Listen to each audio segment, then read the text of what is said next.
কৃষক বন্ধু ইউটিউব চ্যানেলে সকল কৃষক ভাইকে ভিডিওতে স্বাগত এবং ধন্যবাদ জানাই। তো আপনারা ভিডিওর থাম্বনেলটা দেখে আপনারা বুঝতে পেরেছেন যে আজকে আমরা কোন বিষয়টা নিয়ে ইউটিউব চ্যানেলে আলোচনা করব। তো গ্রীষ্মকালীন ঝিঙে চাষ, যেই সব কৃষক ভাইরা মনে করছেন যে আপনারা গরমকালে ঝিঙে চাষ করবেন, তো কোন ঝিঙেটা চাষ করলে আপনাদের ভালো ফলন হবে এবং মালের কোয়ালিটি ভালো হবে।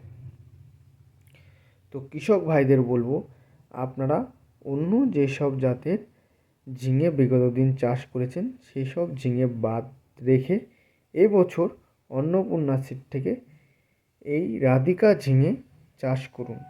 রাধিকা ঝিঙেটা আপনারা অন্য ঝিঙের থেকে এটা খুবই ভালো ফলন।